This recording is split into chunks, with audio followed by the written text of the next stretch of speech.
HCN ನ್ಯೂಸ್ಗೆ ಸ್ವಾಗತ. ನಾನು ಪ್ರಿಯಾ. ಈಗ ಹೆಡ್ಲೈನ್ಸ್. ಹಾಸನ ಬೈಪಾಸ್ನಲ್ಲಿ ಬಸ್ ತಡೆದು ಲಾಂಗ್ ಬೀಸಿದ ಪ್ರಕರಣ. ಬಂಧನಕ್ಕೆ ತೆರಳಿದ್ದ ಪೊಲೀಸರ ಮೇಲೆ ರೌಡಿ ಶೀಟರ್ ಅಟ್ಯಾಕ್. ಆರೋಪಿ ಮನು ಕಾಲಿಗೆ ಗುಂಡು ಹಾರಿಸಿ ವಶಕ್ಕೆ ಪಡೆದ ಆರಕ್ಷಕರು.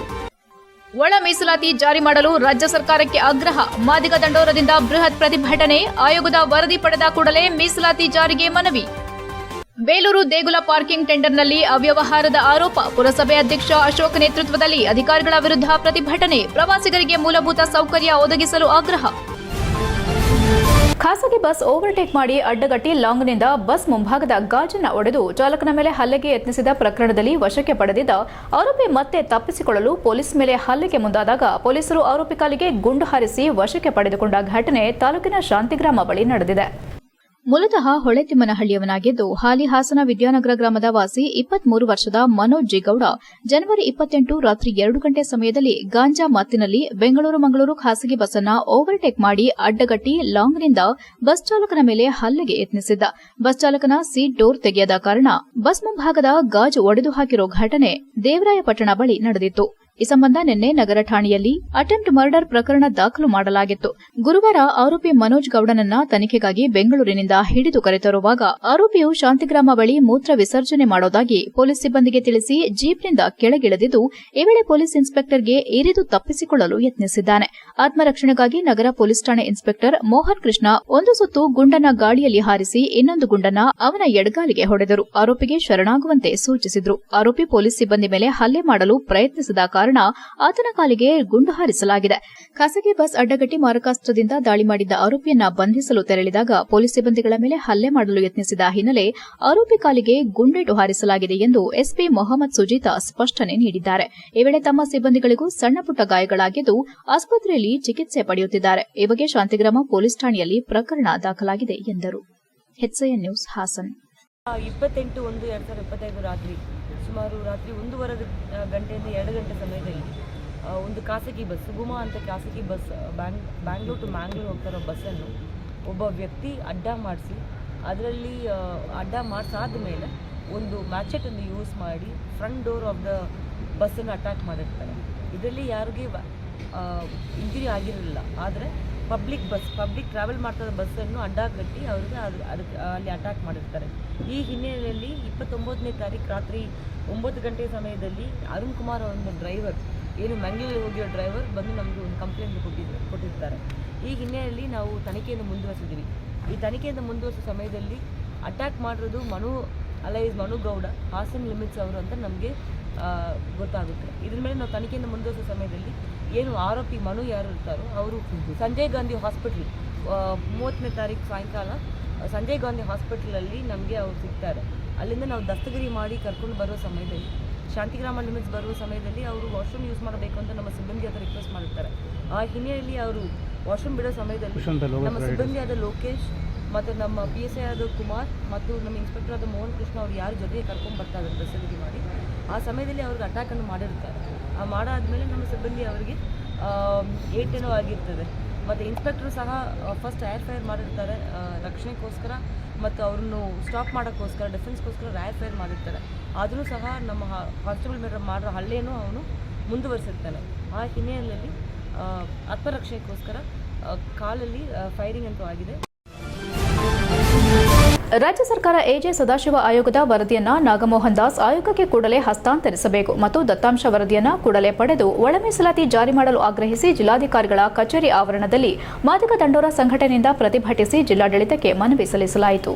ಹೇಮಾವತಿ ಪ್ರತಿಮೆಯಿಂದ ಮೆರವಣಿಗೆ ಹೊರಟು ಜಿಲ್ಲಾಧಿಕಾರಿ ಕಚೇರಿ ಆವರಣದಲ್ಲಿರುವ ಅಂಬೇಡ್ಕರ್ ಪ್ರತಿಮೆ ಬಳಿ ಬೃಹತ್ ಪ್ರತಿಭಟನಾ ಧರಣಿ ನಡೆಸಿದ್ರು. ಇದೇ ವೇಳೆ ಮಾದಿಗ ದಂಡೋರ ಜಿಲ್ಲಾಧ್ಯಕ್ಷ ಮತ್ತು ರಾಜ್ಯ ಪ್ರಧಾನ ಕಾರ್ಯದರ್ಶಿ TR ವಿಜಯಕುಮಾರ್ ಮಾಧ್ಯಮದೊಂದಿಗೆ ಮಾತನಾಡಿ, ದೇಶವೇ ತಿರುಗಿ ನೋಡುವಂತೆ ರಾಷ್ಟ್ರದಲ್ಲೇ ಸಂಚಲನ ಉಂಟುಮಾಡಿರುವ ಆದಿಜಾಂಬವ ಸಮಾಜದ ಕುಲತಿಲಕ ಮಂದಾಕೃಷ್ಣ ಮಾದಿಗರವರಿಗೆ ಈ ಹೋರಾಟವನ್ನ ಅರ್ಪಣೆ ಮಾಡುತ್ತೇವೆ ಎಂದರು. ಈಗಾಗಲೇ ಸರ್ಕಾರದ ಬಳಿ LG ಹಾವನೂರು ಆಯೋಗದ ವರದಿ ಹಾಗೂ ಎಜೆ ಸದಾಶಿವ ಆಯೋಗದ ವರದಿ ಮತ್ತು ಕಾಂತರಾಜ್ ಆಯೋಗದ ವರದಿಗಳು ಸರ್ಕಾರದ ಬಳಿಯಿದ್ದು ಸಿದ್ದರಾಮಯ್ಯ ನೇತೃತ್ವದ ಸರ್ಕಾರ ಈ ಕೂಡಲೇ ಸದಾಶಿವ ಆಯೋಗದ ವರದಿಯನ್ನ ಮತ್ತು ಕಾಂತರಾಜ್ ಆಯೋಗದ ವರದಿಯನ್ನ ನಿವೃತ್ತ ನ್ಯಾಯಮೂರ್ತಿ ನಾಗಮೋಹನ್ ದಾಸ್ ಆಯೋಗಕ್ಕೆ ಹಸ್ತಾಂತರಿಸಿ ದತ್ತಾಂಶವನ್ನ ಕಲೆ ಹಾಕಲು ಸಹಕಾರ ನೀಡಬೇಕೆಂದು ನಾಗಮೋಹನ್ ದಾಸ್ ಆಯೋಗದವರು ಕೂಡ ಸರ್ಕಾರಕ್ಕೆ ಪತ್ರ ಬರೆದು ಸದಾಶಿವ ಆಯೋಗದ ವರದಿಯನ್ನ ಪಡೆದುಕೊಂಡು ದತ್ತಾಂಶವನ್ನ ಕಲೆ ಹಾಕಬೇಕೆಂದು ಮತ್ತು ಆಯೋಗದ ವರದಿಯನ್ನ ಮಾರ್ಚ್ನಲ್ಲಿ ಪಡೆದ ಕೂಡಲೇ ಸಂಪುಟ ಸಭೆ ಕರೆದು ಜಾರಿ ಮಾಡಬೇಕೆಂದು ಆಗ್ರಹಿಸುತ್ತೇವೆ ಎಂದರು. ಪ್ರತಿಭಟನೆಯಲ್ಲಿ ಸಂಘಟನೆ ಮುಖಂಡರಾದ HK Sandesh, MR Venkatesh, Javagal Indresh, CITU Dharmesh, Krishnadas, Jai Bhim brigade ಜಿಲ್ಲಾಧ್ಯಕ್ಷ ರಾಜೇಶ್, ರಾಜಶೇಖರ್, ರಾಜ್ಯ ಸಂಚಾಲಕ ಎಂ ಸೋಮಶೇಖರ್ ಇತರರು ಉಪಸ್ಥಿತರಿದ್ದರು. HCN news Hassan. ಮಾದಿಗ ದಂಡೋರ ಮಾದಿಗ ಮೀಸಲಾತಿ ಹೋರಾಟ ಸಮಿತಿ ಕಳೆದ 27 ವರ್ಷಗಳಿಂದ ಒಳ ಮೀಸಲಾತಿ ವರ್ಗೀಕರಣ ಆಗಬೇಕು, ಪರಿಶಿಷ್ಟ ಜಾತಿಗಳಿರ್ತಕ್ಕಂಥ ನನ್ನ ಕಾರಣಕ್ಕೋಸ್ಕರ ಒಂದು ಹೋರಾಟವನ್ನ ನಾವು ಮಾಡ್ತಾ ಇದ್ದೇವೆ. ಈ ಹೋರಾಟವನ್ನ ಮಾಡ್ತಾ ಇರ್ತಕ್ಕಂಥ ಸಂದರ್ಭದಲ್ಲಿ ಕಾಂಗ್ರೆಸ್, ಬಿಜೆಪಿ, ಜನತಾದಳ 3 ಪಕ್ಷಗಳು ಕೂಡ ನಮ್ಮ ಸರ್ಕಾರ ಅಧಿಕಾರಕ್ಕೆ ಬಂದ್ರೆ ನಾವು ವರ್ಗೀಕರಣ ಮಾಡ್ತೀವಿ ಅಂದ್ರು.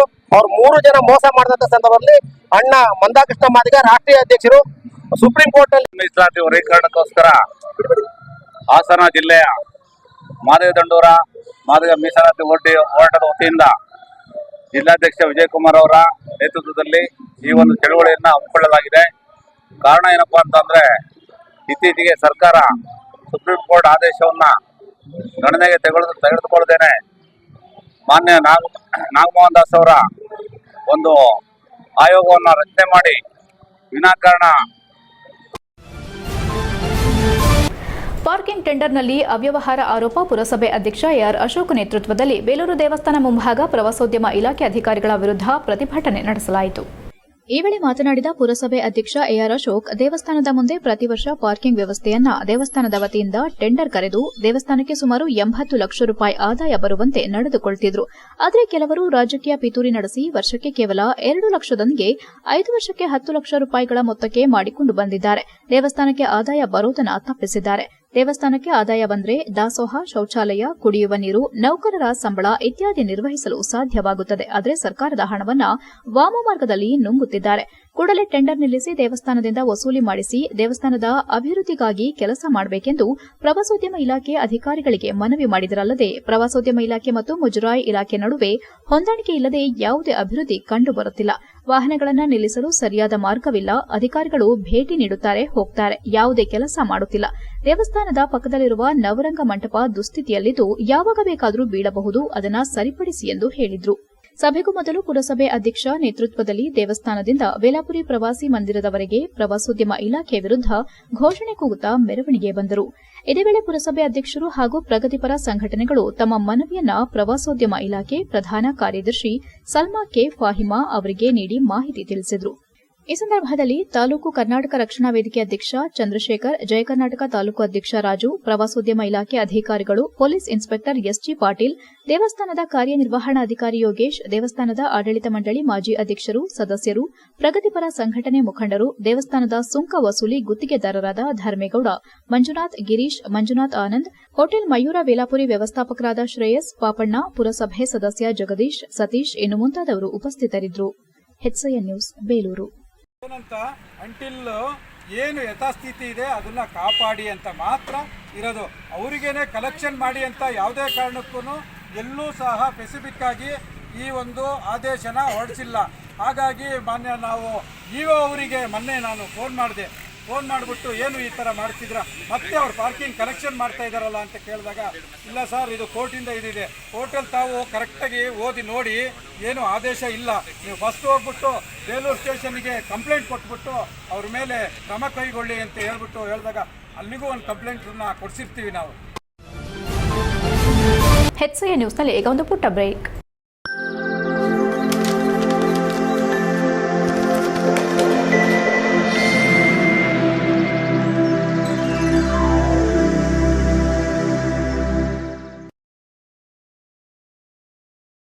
ಬ್ರೇಕ್ನ ನಂತರ HCN ನ್ಯೂಸ್ಗೆ ಸ್ವಾಗತ. ಪ್ರಸಕ್ತ ಬಜೆಟ್ನಲ್ಲಿ ಅಂಗನವಾಡಿ ಕಾರ್ಯಕರ್ತೆಯರು ಮತ್ತು ಸಹಾಯಕಿಯರಿಗೆ ಗೌರವಧನ ಹೆಚ್ಚಿಸುವಂತೆ ಆಗ್ರಹಿಸಿ ಫೆಬ್ರವರಿ 3ರಿಂದ ಬೆಂಗಳೂರಿನಲ್ಲಿ ಅಹೋರಾತ್ರಿ ಧರಣಿ ಹೋರಾಟ ಹಮ್ಮಿಕೊಂಡಿರುವುದಾಗಿ ಕರ್ನಾಟಕ ರಾಜ್ಯ ಅಂಗನವಾಡಿ ಕಾರ್ಯಕರ್ತೆಯರ ಹಾಗೂ ಸಹಾಯಕಿಯರ ಫೆಡರೇಷನ್ ಕಾರ್ಯಾಧ್ಯಕ್ಷೆ ಲೀನಾ ಡಯಾಸ್ ತಿಳಿಸಿದರು. ಹಾಸನದಲ್ಲಿ ಗುರುವಾರ ಮಾತನಾಡಿ, ಮಹಿಳೆಯರು ಮತ್ತು ಮಕ್ಕಳ ಅಭಿವೃದ್ಧಿಗಾಗಿ ಸರ್ಕಾರ ಜಾರಿಗೊಳಿಸಿರುವ ಕಲ್ಯಾಣ ಕಾರ್ಯಕ್ರಮಗಳ ಅನುಷ್ಠಾನಕ್ಕಾಗಿ 1975ರಲ್ಲಿ ರೂಪಿಸಿರುವ ಸಮಗ್ರ ಶಿಶು ಅಭಿವೃದ್ಧಿ ಯೋಜನೆಯು 50 ವರ್ಷ ಸಾಗಿ ಸುವರ್ಣ ಸಂಭ್ರಮದತ್ತ ಮುಂದಡಿಯಿಡುತ್ತಿದೆ. ರಾಜ್ಯದ 1,40,000 ಅಂಗನವಾಡಿ ಮಹಿಳಾ ನೌಕರರು ಸೇರಿದಂತೆ ದೇಶದಲ್ಲಿ 28 ಲಕ್ಷದಷ್ಟು ಅಂಗನವಾಡಿ ಕಾರ್ಯಕರ್ತೆಯರು ಮತ್ತು ಸಹಾಯಕಿಯರು ದೀನ ದುರ್ಬಲ ವರ್ಗದ ಮಕ್ಕಳ ಪೌಷ್ಟಿಕ ಆಹಾರ, ಲಾಲನೆ ಪಾಲನೆ, ಆರೋಗ್ಯ, ಶಾಲಾ ಪೂರ್ವ ಶಿಕ್ಷಣ ನೀಡೋದು, ಇದೆಲ್ಲ ಸೇರಿದಂತೆ ಗರ್ಭಿಣಿ ಬಾಣಂತಿಯರ ಪೂರಕ ಪೌಷ್ಟಿಕ ಆಹಾರ ಮತ್ತು ಆರೋಗ್ಯದ ಬಗ್ಗೆ ಕಾಳಜಿ ವಹಿಸುವ ಮೂಲಕ ಮಕ್ಕಳು ಮತ್ತು ಮಹಿಳೆಯರಲ್ಲಿ ಅಪೌಷ್ಟಿಕತೆ ಹಾಗೂ ರಕ್ತಹೀನತೆಯಂತಹ ಸಮಸ್ಯೆಗಳನ್ನು ನಿವಾರಿಸಲು ಸೈನಿಕರಂತೆ ಸೇವೆ ಸಲ್ಲಿಸುತ್ತಿದ್ದಾರೆ. ಆದರೆ ನಿಸ್ವಾರ್ಥತೆಯಿಂದ ದುಡಿಯುತ್ತಿರುವ ಅಂಗನವಾಡಿ ಕಾರ್ಯಕರ್ತೆಯರು ಮತ್ತು ಸಹಾಯಕಿಯರಿಗೆ ದುಡಿಮೆಗೆ ತಕ್ಕ ಪ್ರತಿಫಲ ದೊರೆಯುತ್ತಿಲ್ಲ ಎಂದು ದೂರಿದರು. ಕನಿಷ್ಠ ಪ್ರಮಾಣದ ಗೌರವಧನ ನೀಡುವ ಮೂಲಕ ಸರ್ಕಾರಗಳು ಅವರ ಕೆಲಸವನ್ನ ಕೇವಲ ಗೌರವ ಸೇವೆಯೆಂದು ಪರಿಭಾವಿಸಿ ಬದುಕಲು ಬೇಕಾದಷ್ಟು ಸಂಭಾವನೆ ನೀಡದೆ ಶೋಷಣೆ ಮಾಡಲಾಗುತ್ತಿದೆ. ಈ ಬಗ್ಗೆ ಗುಜರಾತ್ ಉಚ್ಚ ನ್ಯಾಯಾಲಯ ಇತ್ತೀಚೆಗೆ ನೀಡಿರುವ ತೀರ್ಪಿನಲ್ಲಿ ಅಂಗನವಾಡಿ ಕಾರ್ಯಕರ್ತೆಯರು ಮತ್ತು ಸಹಾಯಕಿಯರಿಗೆ ಕನಿಷ್ಠ ವೇತನ ನಿಗದಿಗೊಳಿಸಿ ಜಾರಿಗೊಳಿಸಬೇಕೆಂದು ನಿರ್ದೇಶಿಸಿದೆ. ಆದ್ದರಿಂದ ರಾಜ್ಯ ಸರ್ಕಾರ ಈ ಹಿಂದೆ ತನ್ನ ಚುನಾವಣಾ ಪ್ರಣಾಳಿಕೆಯಲ್ಲಿ ನೀಡಿದ ಭರವಸೆಯಂತೆ ಹಾಗೂ ಖಾನ್ಪುರದಲ್ಲಿ ಪ್ರಿಯಾಂಕಾ ಗಾಂಧಿ ಅವರು ಘೋಷಿಸಿದ 6ನೇ ಗ್ಯಾರಂಟಿಯಂತೆ ಅಂಗನವಾಡಿ ಕಾರ್ಯಕರ್ತೆಯರಿಗೆ ಮಾಸಿಕ 15,000 ಹಾಗೂ ಸಹಾಯಕಿಯರಿಗೆ 10,000 ಗೌರವಧನ ನೀಡಬೇಕೆಂದು ಒತ್ತಾಯಿಸುತ್ತೇವೆ ಎಂದರು. ರಾಜ್ಯ ಅಂಗನವಾಡಿ ಕಾರ್ಯಕರ್ತೆಯರ ಹಾಗೂ ಸಹಾಯಕಿಯರ ಫೆಡರೇಷನ್ ಅಧ್ಯಕ್ಷೆ ಎಸ್ಎನ್ ಜಯಲಕ್ಷ್ಮಿ, ಖಜಾಂಚಿ ಪಿಡಿ ನಾಗರತ್ನ, ಲತಾ, ವಿಜಯ, ತುಳಸಿ ಇತರರು ಉಪಸ್ಥಿತರಿದ್ದರು. HCN news Haasan. ಆಶ್ವಾಸನೆಗಳನ್ನು ನಮ್ಮ ಸರ್ಕಾರ ಕೊಟ್ಟಿತ್ತು. ನಮ್ಮ ವೇತನವನ್ನು ಹೆಚ್ಚಿಸ್ತೀವಿ, 15,000ಕ್ಕೆ ಹೆಚ್ಚಿಸ್ತೀವಿ, ಸಹಾಯಕಿಯರಿಗೆ 10,000ಕ್ಕೆ ಹೆಚ್ಚಿಸ್ತೀವಿ ಅಂತ. ಆದರೆ ಇದುವರೆಗೂ ಅದರ ವಿಚಾರವಾಗಿ ಅವ್ರು ಮಾತಾಡ್ತಾನೆ ಇಲ್ಲ. ಅಥವಾ ನಾವು ಅವರ ಮುಂದೆ ಹೋರಾಟಕ್ಕೆ ಹೋದಾಗಲೆಲ್ಲ ಅವರು ಅದನ್ನು ಹೇಳುವ ರೀತಿನೇ ಹೇಗಿದೆ ಅಂದರೆ, ಅಷ್ಟರ ಮಟ್ಟಿಗೆ ನಾವು ಇದನ್ನೇ ಕೊಟ್ಟೇ ಇಲ್ಲ, ಭರವಸೆಯನ್ನು ನಾವು 6ನೇ ಗ್ಯಾರಂಟಿಯನ್ನು ಕೊಟ್ಟಿಲ್ಲ. ಅದಕ್ಕೆ ನಾವು ಈಗ ಫೆಬ್ರವರಿ 3ರಲ್ಲಿ ಏನು ಹೇಳ್ತಾ ಇದ್ದೀವಿ ಅಂದರೆ, ನಾವು ಅಹೋರಾತ್ರಿ ಧರಣಿ ಕೂತ್ಕೋತೀವಿ.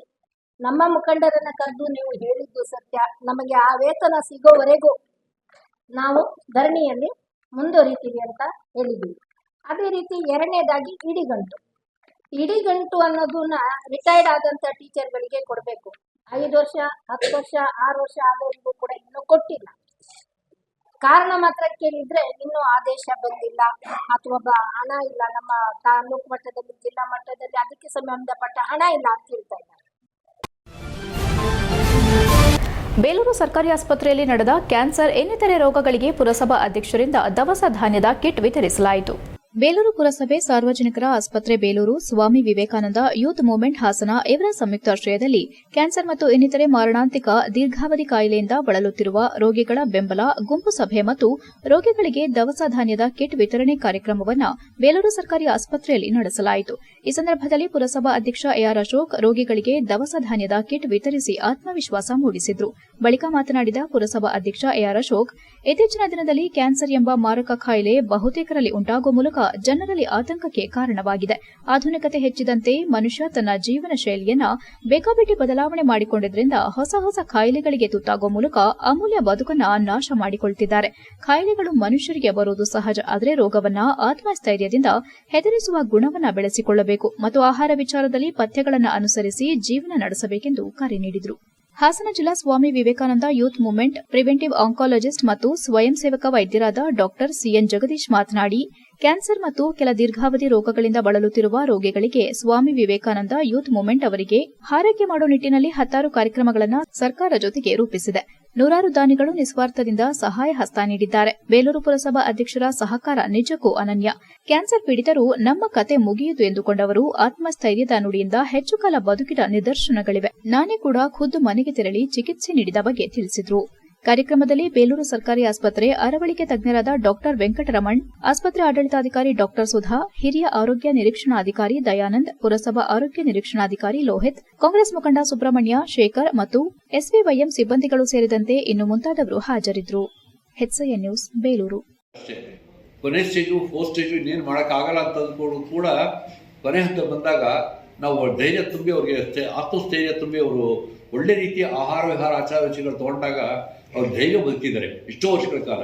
ಒಂದು 6 ತಿಂಗಳು 3 ತಿಂಗಳು ಹೋಗ್ತಾರೆ ಅನ್ನೋರು ಕೂಡ ವರ್ಷಗಟ್ಟಲೆ ಬದುಕಿರೋದು ನಾವೇ ನೋಡಿದ್ವಿ. ನಮ್ಮ ಸಂಸ್ಥೆ ಇದ್ದರೆ ರೆಕಾರ್ಡ್ ಇದೆ, ಇದರೊಳಗೆ HCN ಸಂಸ್ಥೆ ಇದೆ. ಇದು ಮೆಚ್ಕೋಬೇಕಾದ ವಿಚಾರ ಏನಪ್ಪ ಅಂದರೆ, ನಾನು 18 ಇಸ್ವಿಲಿ ಇನ್ಚಾರ್ಜ್ ಆಫ್ ಕ್ಯಾನ್ಸರ್ ಸೆಂಟರ್ ಆದಾಗ ನಮ್ಮ SVYM ಸಂಸ್ಥೆ, ಶ್ರೀ ವಿವೇಕಾನಂದ ಯೂತ್ ಮೂವ್ಮೆಂಟ್ ಅಂತ ಅದ್ಭುತವಾದ NGO, ವಿಶ್ವದಲ್ಲೇ ಅದ್ಭುತವಾದ NGO ಅಂತ ಹೇಳ್ಬೋದು. ಅದರ ಸರ್ವೆ ನಂಬರ್ 13/P3ರಲ್ಲಿ 4 ಎಕರೆ 20 ಗುಂಟೆ ಜಮೀನಿದ್ದು ಈ ಜಾಗದಲ್ಲಿ ಅಕ್ರಮವಾಗಿ ಗುಡಿಸಲು ಹಾಕಲು ಮುಂದಾಗಿರುವ ಬಗ್ಗೆ ದೂರು ನೀಡಿದರೂ ಸಹ ಗುಡಿಸಲು ತೆರವುಗೊಳಿಸಲು ವಿಫಲರಾಗಿರುವ ಬೇಲೂರು ತಹಸೀಲ್ದಾರ್ ಮಮತಾ ಅವರನ್ನು ಕೂಡಲೇ ಸೇವೆಯಿಂದ ಅಮಾನತುಗೊಳಿಸುವಂತೆ ಡಿಸಿ ಕಚೇರಿ ಆವರಣದಲ್ಲಿ ಮಲ್ಲಾಪುರ ಗ್ರಾಮದಿಂದ ಪ್ರತಿಭಟಿಸಿ ಜಿಲ್ಲಾಡಳಿತಕ್ಕೆ ಮನವಿ ಸಲ್ಲಿಸಲಾಯಿತು. ಇದೇ ವೇಳೆ ಗ್ರಾಮದ ಮೋಹನ್ ಕುಮಾರ್ ಮಾಧ್ಯಮದೊಂದಿಗೆ ಮಾತನಾಡಿ, ಬೇಲೂರು ತಾಲೂಕು ಅರೇಹಳ್ಳಿ ಹೋಬಳಿಗೆ ಸೇರಿದ ಮಲ್ಲಾಪುರ ಗ್ರಾಮದಲ್ಲಿ ಸರ್ವೆ ನಂಬರ್ 13/P3ರಲ್ಲಿ 4 ಎಕರೆ 20 ಗುಂಟೆ ಜಮೀನಿದ್ದು ನಮ್ಮ ತಂದೆ ರುದ್ರಯ್ಯ ಬಿನ್ ಲೇಟ್ ಭೈರಯ್ಯ ಅವರ ಹೆಸರಿನಲ್ಲಿದೆ. ಈ ಜಮೀನಿಗೆ ಸಂಬಂಧಪಟ್ಟ ಎಲ್ಲಾ ಮೂಲ ದಾಖಲೆಗಳನ್ನು ಹೊಂದಿರುತ್ತೇವೆ. ಹೀಗಿದ್ರೂ ಕೂಡ ಈ ಜಾಗಕ್ಕೆ ಅಕ್ರಮವಾಗಿ ಗುಡಿಸಲು ಹಾಕಲು ನಮ್ಮ ಗ್ರಾಮದವರೇ ಆದ ಓದೇಶ ಮತ್ತು ಭೈರಯ್ಯ ಎಂಬುವವರು ಮುಂದಾಗಿರುತ್ತಾರೆ ಎಂದು ದೂರಿದ್ರು. ಈ ಬಗ್ಗೆ ಅನೇಕ ಬಾರಿ ತಹಸೀಲ್ದಾರ್ ಮಮತಾ ಅವರಿಗೆ ದೂರು ನೀಡಿದ್ರೂ ಕೂಡ ಪ್ರಯೋಜನವಾಗಿರೋದಿಲ್ಲ. ಕಾರಣ ತಹಸೀಲ್ದಾರರೇ ಅವರಿಗೆ ಗುಡಿಸಲು ಹಾಕಲು ಕುಮ್ಮಕ್ಕು ನೀಡುತ್ತಿರೋದು ಮೇಲ್ನೋಟಕ್ಕೆ ಸಾಬೀತಾಗಿರುತ್ತದೆ ಎಂದು ಅನುಮಾನಿಸಿದ್ರು. ಈ ಮಧ್ಯೆ ಸುಮಾರು 2 ರಿಂದ 3 ಬಾರಿ ಸರ್ವೆ ಸಹ ಮಾಡಿಸಲಾಗಿರುತ್ತದೆ ಮತ್ತು ಸ್ಥಳಕ್ಕೆ ತಹಸೀಲ್ದಾರ್ ಬಂದಾಗ ಓದೇಶ ಬಿನ್ ಭೈರಯ್ಯ ಬಿನ್ ದೊಡ್ಡಯ್ಯ ಮತ್ತು ಇತರರು ಕದ್ದು ಓಡಿ ಹೋಗ್ತಾರೆ ಮತ್ತು ಅಧಿಕಾರಿಗಳ ಮೇಲೆ ದೌರ್ಜನ್ಯ ಮಾಡಲು ಮುಂದಾಗುತ್ತಾರೆ. ಆದರೂ ಸಹ ಯಾವುದೇ ಕಾನೂನು ಕ್ರಮ ಜರುಗಿಸಿರೋದಿಲ್ಲ. ಆದ್ದರಿಂದ ಕೂಡಲೇ ಬಡವರ ವಿರೋಧಿ ತಹಸೀಲ್ದಾರರನ್ನ ಸೇವೆಯಿಂದ ಅಮಾನತುಗೊಳಿಸಿ ಅಕ್ರಮವಾಗಿ ಹಾಕಿರುವ ಗುಡಿಸಲನ್ನ ತೆರವುಗೊಳಿಸಿ ಸೂಕ್ತ ನ್ಯಾಯ ದೊರಕಿಸಿಕೊಡಬೇಕೆಂದು ತಮ್ಮಲ್ಲಿ ವಿನಂತಿಸಿಕೊಳ್ಳುತ್ತೇವೆ ಎಂದರು. ಪ್ರತಿಭಟನೆಯಲ್ಲಿ ಗ್ರಾಮದ ಮೋಹನ್ ಕುಟುಂಬದವರಾದ ಕೆಆರ್ ಅನಿತಾ, ಶಿವಮ್ಮ, ಲಕ್ಷ್ಮಣ್, ಪ್ರಿಯಾಂಕಾ, ಚೇತನ್, ರುದ್ರಯ್ಯ ಇತರರು ಉಪಸ್ಥಿತರಿದ್ದರು. HCN news Hassan. ಅರಳ್ಳಿ ಹೋಬಳಿ ಬೇಲೂರು ತಾಲೂಕು. ನಮ್ಮದು ಸುಮಾರು 80-82ರಲ್ಲಿ ನಮ್ಮ ಅಜ್ಜವರಿಗೆ ಜಮೀನಾಗಿತ್ತು. ಅದರಿಂದ ನಮ್ಮ ಅಪ್ಪರಿಗೆ ತಂದೆಯವರಿಗೆ 4 ಎಕರೆ 20 ಗುಂಟೆ ಆಗಿದೆ. ಅದೇ ಓದೇಶ ಬಿನ್ ಬೇರೆ ಅನ್ನೋರು ಅವರಿಗೂ 4 ಎಕರೆ 20 ಗುಂಟೆ ಆಗಿದೆ. ಅಕ್ರಮವಾಗಿ ನಮ್ಮ ಜಮೀನಿಗೆ ಬಂದ್ಬಿಟ್ಟು ಗುಡಿಸ್ಲಾಕಿದ್ದಾರೆ. ಅವ್ರ ಲ್ಯಾಂಡ್ ಬಿಟ್ಬಿಟ್ಟು ಅವರಿಗೂ 4 ಎಕರೆ 20 ಗುಂಟೆ ಆಗಿದೆ. ಅವ್ರ ಲ್ಯಾಂಡ್ ಬಿಟ್ಬಿಟ್ಟು ನಮ್ಮ ಜಮೀನಿಗೆ ಬಂದ್ಬಿಟ್ಟು ಗುಡಿಸ್ಲಾಕಿದ್ದಾರೆ. ನಾವು ತಹಸೀಲ್ದಾರ್ ಅವರಿಗೆ ನಾವು ಅನೇಕ ಬಾರಿ ಕೊಟ್ಟಿರ್ತೀವಿ, ಅರ್ಜಿ ಕೊಟ್ಟಿರ್ತೀವಿ. ಅರ್ಜಿನ ಅವ್ರು ಏನು ಮಾಡ್ತಾರೆ, ತಗೊಂಡ್ಬಿಟ್ಟು ನಮಗೆ ಯಾವುದೇ ರೀತಿ ರೆಸ್ಪಾನ್ಸ್ ಮಾಡಿಲ್ಲ. 4 ಸತಿ ಸರ್ವೆಗೆ ಬರ್ತಾರೆ. 4 ಸತಿ ಸರ್ವೆಗೆ ಬಂದಾಗಲೂ ಸರ್ವೆ ಆಗುತ್ತೆ. HCN ನ್ಯೂಸ್ನಲ್ಲಿ ಈಗ ಒಂದು ಪುಟ್ಟ ಬ್ರೇಕ್. ಹಾಸನದಲ್ಲಿ 28 ವರ್ಷಗಳಿಂದ ಜನತೆಗೆ ಅತ್ಯುತ್ತಮವಾದ ವೈದ್ಯಕೀಯ ಸೇವೆಯನ್ನು ನೀಡುತ್ತಿರುವ ಹೇಮಾವತಿ ಮಲ್ಟಿಸ್ಪೆಷಾಲಿಟಿ ಹಾಸ್ಪಿಟಲ್ ಹಾಸನ. ನಮ್ಮಲ್ಲಿ ದಿನದ 24 ಗಂಟೆಯೂ ಆಕ್ಸಿಡೆಂಟಲ್ ಇಂಜುರೀಸ್ ಮತ್ತು ಎಮರ್ಜೆನ್ಸಿ ಸರ್ವಿಸ್ಗಳನ್ನು ಹೊಂದಿದೆ. ಹೇಮಾವತಿ ಆಸ್ಪತ್ರೆಯ ಡಾಕ್ಟರ್ ನಿಖಿಲ್ ಆರ್ ಭಟ್ ರವರು MS ಆರ್ಥೋಪೆಡಿಕ್ನಲ್ಲಿ ಚಿನ್ನದ ಪದಕ ಪಡೆದು ಸಿಂಗಾಪುರ್ ಜನರಲ್ ಹಾಸ್ಪಿಟಲ್ನಲ್ಲಿ ಫೆಲೋಶಿಪ್ ಇನ್ ಜಾಯಿಂಟ್ ರಿಪ್ಲೇಸ್ಮೆಂಟ್ ಸರ್ಜರಿಯ ಪದವಿ ಪಡೆದು ಸೇವೆಯನ್ನ ಸಲ್ಲಿಸಿರುತ್ತಾರೆ.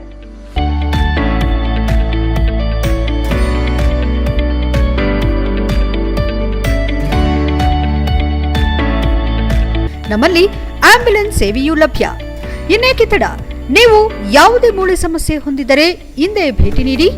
ಹೇಮಾವತಿ ಮಲ್ಟಿಸ್ಪೆಷಾಲಿಟಿ ಹಾಸ್ಪಿಟಲ್, ಉತ್ತರ ಬಡಾವಣೆ, ಹಾಸನ. ಬ್ರೇಕ್ನ ನಂತರ HCN ನ್ಯೂಸ್ಗೆ ಸ್ವಾಗತ. ಕ್ಯಾಂಟರ್ ಮತ್ತು ಡೀಸೆಲ್ ಟ್ಯಾಂಕರ್ ನಡುವೆ ಮುಖಾಮುಖಿ ಡಿಕ್ಕಿ ಸಂಭವಿಸಿ ಓರ್ವ ಸ್ಥಳದಲ್ಲೇ ಗಂಭೀರವಾಗಿ ಗಾಯಗಳಾದ ಘಟನೆ ಅರಸೀಕೆರೆ ತಾಲೂಕಿನ ನಾಗರಹಳ್ಳಿಕಟ್ಟೆ ಗ್ರಾಮದ ಬಳಿ ನಡೆದಿದೆ. ಶಹಬಾಸ್ ಬಿಹಾರ ಮೂಲದ 25 ವರ್ಷದ ಯುವಕ ಸ್ಥಳದಲ್ಲೇ ಮೃತಪಟ್ಟಿದ್ದಾನೆ. ಈಚರ್ ಚಾಲಕ ಸೇರಿ 5 ಜನರು ಗಂಭೀರವಾಗಿ ಗಾಯಗೊಂಡಿದ್ದು ಎಲ್ಲರನ್ನ ಹಾಸನದ ಖಾಸಗಿ ಆಸ್ಪತ್ರೆಗೆ ದಾಖಲಿಸಲಾಗಿದೆ. ತೆಪ್ಟೂರು ಕಡೆಯಿಂದ ಬರುತ್ತಿದ್ದ ಡೀಸೆಲ್ ಟ್ಯಾಂಕರ್ ಮೆಕ್ಕೆಜೋಳ ತುಂಬಿಕೊಂಡು ಅರಸೀಕೆರೆ ಕಡೆಗೆ ತೆರಳುತ್ತಿದ್ದ ಕ್ಯಾಂಟರ್ಗೆ ಡಿಕ್ಕಿಯಾಗಿದೆ. ಡಿಕ್ಕಿ ರಭಸಕ್ಕೆ ಶಹಬಾಜ್ನ ಕತ್ತು ಕತ್ತರಿಸಿ ಹೋಗಿದೆ. ಈಚರ್ ಚಾಲಕ ಸೇರಿ 4 ಸ್ಥಿತಿ ಗಂಭೀರವಾಗಿದ್ದು ಟ್ಯಾಂಕರ್ ಡಿಕ್ಕಿ ಹೊಡೆದು ಪಲ್ಟಿಯಾಗಿದೆ. ಅಪಘಾತ ನಂತರ ಡೀಸೆಲ್ ಟ್ಯಾಂಕರ್ ಚಾಲಕ ಪರಾರಿಯಾಗಿದ್ದು ಮೆಕ್ಕೆಜೋಳ ರಸ್ತೆಯಲ್ಲೇ ಚೆಲ್ಲಾಡಿದೆ. ಗಂಡಸಿ ಠಾಣೆ ಪೊಲೀಸರು ಸ್ಥಳಕ್ಕೆ ಭೇಟಿ ನೀಡಿ ವಾಹನಗಳನ್ನು ವಶಕ್ಕೆ ಪಡೆದು ಶವವನ್ನ ಮರಣೋತ್ತರ ಪರೀಕ್ಷೆಗೆ ರವಾನಿಸಿದ್ದಾರೆ. HCN news Arsikere. ಹಾಸನ ಜಿಲ್ಲಾ ಸಹಕಾರ ಕೇಂದ್ರ ಬ್ಯಾಂಕ್ ಕಳೆದ ವರ್ಷದ ಸಾಲಿಗೆ 15.51 ಕೋಟಿ ನಿವ್ವಳ ಲಾಭವನ್ನು ಗಳಿಸುವ ಮೂಲಕ ಕಳೆದ 20 ವರ್ಷಗಳಿಂದಲೂ ಬ್ಯಾಂಕ್ ಸತತವಾಗಿ ಲಾಭ ಗಳಿಸುತ್ತಾ ಬಂದಿದೆ ಎಂದು HDCC ಬ್ಯಾಂಕ್ ಅಧ್ಯಕ್ಷ ಸೋಮನಹಳ್ಳಿ ನಾಗರಾಜ್ ತಿಳಿಸಿದರು. HDCC ಬ್ಯಾಂಕ್ ಸಭಾಂಗಣದಲ್ಲಿ ಮಾಧ್ಯಮದೊಂದಿಗೆ ಮಾತನಾಡಿದ ಅವರು, ಹಾಸನ ಜಿಲ್ಲಾ ಸಹಕಾರ ಕೇಂದ್ರ ಬ್ಯಾಂಕ್ 8.53 ಲಕ್ಷ ದುಡಿಯುವ ಬಂಡವಾಳದೊಂದಿಗೆ ದಿನಾಂಕ 28/10/1953ರಲ್ಲಿ ಪ್ರಾರಂಭವಾಗಿದ್ದು, ಇದೀಗ ಜಿಲ್ಲೆಯಲ್ಲಿ ಪ್ರಧಾನ ಕಚೇರಿ ಹಾಗೂ 34 ಶಾಖೆಗಳನ್ನು ಹೊಂದಿದ್ದು 2024 ಮಾರ್ಚ್ ಅಂತ್ಯಕ್ಕೆ 1562.38 ಕೋಟಿ ಠೇವಣಿ, 86.19 ಕೋಟಿ ಷೇರು ಬಂಡವಾಳ ಹಾಗೂ 2745.76 ಕೋಟಿ ದುಡಿಯುವ ಬಂಡವಾಳ ಹೊಂದಿರುತ್ತದೆ. ಒಟ್ಟು 1932.11 ಕೋಟಿ ಸಾಲ ವಿತರಿಸಲಾಗಿರುತ್ತದೆ. ನಮ್ಮ ಬ್ಯಾಂಕ್ ಒಟ್ಟು 4,50,000 ಗ್ರಾಹಕರನ್ನ ಹೊಂದಿದ್ದು, ರೈತರಿಗೆ ಹಾಗೂ ಗ್ರಾಹಕರಿಗೆ ನಿರಂತರವಾಗಿ ಸೇವೆ ಸಲ್ಲಿಸಲಾಗುತ್ತಿದೆ. ಬ್ಯಾಂಕ್ ಸತತವಾಗಿ 20 ವರ್ಷಗಳಿಂದ ಲಾಭ ಗಳಿಸುತ್ತಿದ್ದು, 2023-24ನೇ ಸಾಲಿಗೆ 15.51 ಕೋಟಿ ನಿವ್ವಳ ಲಾಭವನ್ನು ಗಳಿಸಿರುತ್ತದೆ. ಬ್ಯಾಂಕಿನ ವ್ಯವಹಾರವನ್ನು ಸಂಪೂರ್ಣವಾಗಿ ಕೋರ್ ತಂತ್ರಜ್ಞಾನದ ಅಡಿ ಗಣಕೀಕರಣಗೊಳಿಸಲಾಗಿದ್ದು ಗ್ರಾಹಕರು ತಮ್ಮ ವ್ಯವಹಾರವನ್ನು ಯಾವುದೇ ಶಾಖೆಗಳಲ್ಲಿ ನಡೆಸಬಹುದಾಗಿದೆ. ಎಲ್ಲಾ ಶಾಖೆಗಳಲ್ಲಿ ಗ್ರಾಹಕರಿಗೆ ಅನುಕೂಲವಾಗುವಂತೆ ದೇಶಾದ್ಯಂತ ಹಣ ವರ್ಗಾವಣೆ ಮಾಡುವ ಯಂತ್ರಗಳನ್ನು ಸ್ಥಾಪಿಸಲಾಗಿದ್ದು ಗ್ರಾಹಕರು ಈ ಸೌಲಭ್ಯ ಉಪಯೋಗಿಸಿಕೊಳ್ಳಬಹುದಾಗಿದೆ. ಗ್ರಾಮೀಣ ಭಾಗದ ಜನರಿಗೆ ಬ್ಯಾಂಕಿಂಗ್ ವ್ಯವಹಾರಗಳ ಸೌಲಭ್ಯಗಳ ಅರಿವು ಮೂಡಿಸಲು ಹಾಗೂ ತ್ವರಿತ ನಗದು ಸೌಲಭ್ಯ ಕಲ್ಪಿಸಲು ಬ್ಯಾಂಕಿನ ವತಿಯಿಂದ ನಬಾರ್ಡ್ ಸಹಾಯಧನದೊಂದಿಗೆ ಬ್ಯಾಂಕಿನಲ್ಲಿ ಮೊಬೈಲ್ ಎಟಿಎಂ ವ್ಯವಸ್ಥೆಯನ್ನು ಕಲ್ಪಿಸಲಾಗಿದೆ ಎಂದು ಬ್ಯಾಂಕಿನ ಬಗ್ಗೆ ಮಾಹಿತಿ ನೀಡಿದರು. ಎಚ್ಡಿಸಿಸಿ ಬ್ಯಾಂಕ್ ಉಪಾಧ್ಯಕ್ಷ ಬಂಡೇಗೌಡ ರಾಜಣ್ಣ, ಮಾಜಿ ಅಧ್ಯಕ್ಷ ಹಾಗೂ ಹಾಲಿ ನಿರ್ದೇಶಕರಾದ ಹೊನ್ನವಳ್ಳಿ ಸತೀಶ್, ಜಗದೀಶ್, ಎಂಎನ್ ನಾಗರಾಜ್, ಬಿದ್ರಿಕೆರೆ ಜಯರಾಮ್, ರಾಮಸ್ವಾಮಿ, ಚನ್ನೇಗೌಡ, ದೀಪಕ್ ದೇವೇಗೌಡ ಇತರರು ಹಾಜರಿದ್ದರು. HCN news Haasan. 1953ನೇ ಸಾಲಿನಲ್ಲಿ ಸುಮಾರು 8,53,000 ದುಡಿಯುವ ಬಂಡವಾಳದೊಂದಿಗೆ ಪ್ರಾರಂಭ ಆಗಿದ್ದು ಇಲ್ಲಿ ತನಕ 35 ಶಾಖೆಗಳನ್ನ ಪ್ರಾರಂಭ ಮಾಡಿ ದುಡಿಯುವ ಬಂಡವಾಳ ಠೇವಣಿ 1,562 ಕೋಟಿ 38 ಲಕ್ಷ ಠೇವಣಿಯನ್ನು ಸಂಗ್ರಹ ಮಾಡಿದೆ. ಷೇರುಹಣ 86,19,000, ದುಡಿಯುವ ಬಂಡವಾಳ 2,745 ಕೋಟಿ 19,000 ದುಡಿಯುವ ಬಂಡವಾಳವನ್ನು ಸಂಗ್ರಹಿಸಿದೆ. ಒಟ್ಟು ಕೃಷಿ ಸಾಲ 1,932 ಕೋಟಿ 11,000 ವಿತರಣೆಯನ್ನು ಮಾಡೋದ್ರ ಮೂಲಕ ವಿತರಣೆಯನ್ನು ಮಾಡಿದೆ. ಸುಮಾರು ಈ ಜಿಲ್ಲೆಯಲ್ಲಿ 4,50,000 ಗ್ರಾಹಕರು ನಮ್ಮ ಬ್ಯಾಂಕಿನಲ್ಲಿ ವ್ಯವಹಾರವನ್ನು ಮಾಡ್ತಾಯಿದ್ದಾರೆ. ಸತತವಾಗಿ ಬಡ ಜನರ ಕಲ್ಯಾಣಕ್ಕಾಗಿ ಸರ್ಕಾರ ಜಾರಿ ಮಾಡಿರುವ ಗ್ಯಾರಂಟಿ ಯೋಜನೆಗಳಲ್ಲಿ ಬಾಕಿ ಉಳಿದಿರುವ ಅರ್ಹ ಫಲಾನುಭವಿಗಳಿಗೆ ನೋಂದಣಿ ಕಾರ್ಯವನ್ನು ಅಧಿಕಾರಿಗಳು ತ್ವರಿತಗತಿಯಲ್ಲಿ ಮುಗಿಸಬೇಕೆಂದು ಗ್ಯಾರಂಟಿ ಯೋಜನೆಗಳ ಅನುಷ್ಠಾನ ಸಮಿತಿ ತಾಲೂಕು ಅಧ್ಯಕ್ಷ ಪೃಥ್ವಿ ಜಯರಾಮ್ ಸೂಚಿಸಿದರು. ಮುಖ್ಯಮಂತ್ರಿ ಸಿದ್ದರಾಮಯ್ಯ, ಉಪಮುಖ್ಯಮಂತ್ರಿ ಡಿಕೆ ಶಿವಕುಮಾರ್ ಮತ್ತು ಗ್ಯಾರಂಟಿ ಯೋಜನೆಗಳ ಅನುಷ್ಠಾನ ಸಮಿತಿ ರಾಜ್ಯಾಧ್ಯಕ್ಷ ಎಚ್ಎಂ ರೇವಣ್ಣ ಮಾರ್ಗದರ್ಶನದಲ್ಲಿ ಸರ್ಕಾರದ 5 ಗ್ಯಾರಂಟಿ ಯೋಜನೆಗಳು ಫಲಾನುಭವಿಗಳಿಗೆ ತಲುಪಿಸುವ ಕಾರ್ಯ ಮಾಡೋಣ. ಯಾವುದೇ ಫಲಾನುಭವಿ ಯೋಜನೆಯಿಂದ ಹೊರಗುಳಿಯದಂತೆ ಅಧಿಕಾರಿಗಳು ಜಾಗೃತಿ ವಹಿಸಬೇಕು. ಸದಸ್ಯರು ಸಹ ನಿಮ್ಮ ವ್ಯಾಪ್ತಿಯ ಸಮಸ್ಯೆಗಳನ್ನು ಅಧಿಕಾರಿಗಳ ಗಮನಕ್ಕೆ ತಂದು ಪರಿಹಾರ ಕಂಡುಕೊಳ್ಳಬೇಕು. ಗೃಹಲಕ್ಷ್ಮಿ, ಗೃಹಜ್ಯೋತಿ, ಶಕ್ತಿ, ಅನ್ನಭಾಗ್ಯ ಮತ್ತು ಯುವ ನಿಧಿ ಯೋಜನೆಗಳನ್ನು ತಾಲೂಕಿನಲ್ಲಿ ಸಮರ್ಪಕವಾಗಿ ಅನುಷ್ಠಾನಗೊಳಿಸಿ ಎಂದು ಅಧಿಕಾರಿಗಳಿಗೆ ಸೂಚನೆ ನೀಡಿ ಗ್ಯಾರಂಟಿ ಯೋಜನೆಗಳು ಬಡ ಜನರ ಆರ್ಥಿಕ ಅಭಿವೃದ್ಧಿಗೆ ಸಹಕಾರಿಯಾಗಿದ್ದು ಈ ಕಾರ್ಯಕ್ರಮಗಳನ್ನು ಪ್ರತಿ ಹಂತದ ಅಧಿಕಾರಿಗಳು ಗಂಭೀರವಾಗಿ ಪರಿಗಣಿಸಬೇಕು. ಬದ್ಧತೆ ಮತ್ತು ಪ್ರಾಮಾಣಿಕತೆಯಿಂದ ಸರ್ಕಾರದ ಯೋಜನೆಗಳನ್ನು ತಲುಪಿಸಬೇಕೆಂದು ಗ್ಯಾರಂಟಿ ಯೋಜನೆ ಅಧ್ಯಕ್ಷರು ಕಟ್ಟುನಿಟ್ಟಿನ ಸೂಚನೆ ನೀಡಿದರು. ಸಾರ್ವಜನಿಕರ ಸ್ಥಳಗಳು ಸೇರಿದಂತೆ ಕಚೇರಿಗಳಲ್ಲಿ ಗ್ಯಾರಂಟಿ ಯೋಜನೆಗಳ ಫಲಕವನ್ನು ಅಳವಡಿಸಬೇಕು. ಇದರಿಂದ ಗ್ಯಾರಂಟಿ ಯೋಜನೆ ಪಡೆಯಲು ಸಹಕಾರಿಯಾಗಲಿದೆ ಎಂದು ಗ್ಯಾರಂಟಿ ಯೋಜನೆಗಳ ಅಧ್ಯಕ್ಷರು ಅಭಿಪ್ರಾಯಪಟ್ಟರು. ಮಕ್ಕಳ ಮತ್ತು ಮಹಿಳಾ ಕಲ್ಯಾಣ ಇಲಾಖೆ ಅಧಿಕಾರಿ ಎಟಿ ಮಲ್ಲೇಶ್ ಮಾತನಾಡಿ, ಗೃಹಲಕ್ಷ್ಮಿ ಯೋಜನೆ ಪ್ರಯೋಜನ ಪಡೆಯುತ್ತಿರುವ ಫಲಾನುಭವಿ ಮರಣ ಹೊಂದಿದರೆ ಮರಣ ಪ್ರಮಾಣ ಪತ್ರ ನೀಡಿ 2ನೇ ಯಜಮಾನಿ ಹೆಸರಿನಲ್ಲಿ ಹೊಸ ಅರ್ಜಿ ಸಲ್ಲಿಸಬಹುದು ಎಂದರು. ಸಭೆ ನಂತರ ಯುವ ನಿಧಿ ಯೋಜನೆಯ ಪೋಸ್ಟರ್ ಮತ್ತು ಬ್ಯಾನರ್ಗಳನ್ನು ಗ್ಯಾರಂಟಿ ಯೋಜನೆಗಳ ಅನುಷ್ಠಾನ ಸಮಿತಿ ತಾಲೂಕು ಕಚೇರಿಯಲ್ಲಿ ಬಿಡುಗಡೆಗೊಳಿಸಿದರು. ಈ ವೇಳೆ ತಾಲೂಕು ಪಂಚಾಯಿತಿ ಕಾರ್ಯನಿರ್ವಹಣಾಧಿಕಾರಿ ದಯಾನಂದ್, ಮಹಿಳಾ ಮತ್ತು ಮಕ್ಕಳ ಕಲ್ಯಾಣ ಇಲಾಖೆ ಸಹಾಯಕ ನಿರ್ದೇಶಕರಾದ ಎಟಿ ಮಲ್ಲೇಶ್, ಸೆಸ್ಕಾಂ ವಿದ್ಯುತ್ ತಾಂತ್ರಿಕ ಇಂಜಿನಿಯರ್ ನಾಗವೇಣಿ, ಆಹಾರ ನಿರೀಕ್ಷಕ ಮೋಹನ್ ಕುಮಾರ್ ಕೆಎಸ್, ಆರ್ಟಿಸಿ ಸಂಚಾರಿ ನಿಯಂತ್ರಕ ಸಿದ್ದಯ್ಯ ಸದಸ್ಯರು, ಗ್ಯಾರಂಟಿ ಯೋಜನೆಗಳ ಸದಸ್ಯರುಗಳಾದ ಯೋಗೇಶ್, ರಂಗನಾಥ್, ಜೆಬಿ ಹೇಮಂತಕುಮಾರ್, ಶಿವೇಗೌಡ, ರುದ್ರಕುಮಾರ್, ಶಿವಪ್ಪ, ಯಾಕೂಬ್ ಅಹಮದ್ ಇತರರು ಹಾಜರಿದ್ದರು.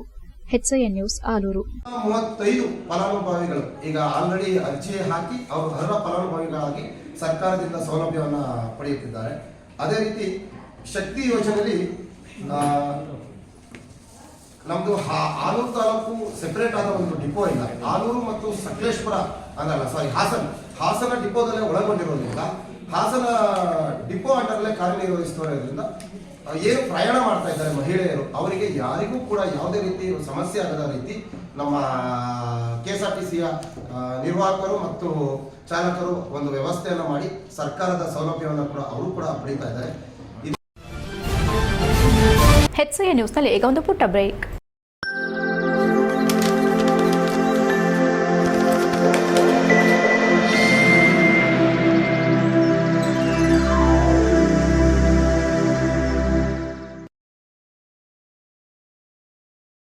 ಬ್ರೇಕ್ನ ನಂತರ ಎಚ್ಸಿಎನ್ ನ್ಯೂಸ್ಗೆ ಸ್ವಾಗತ.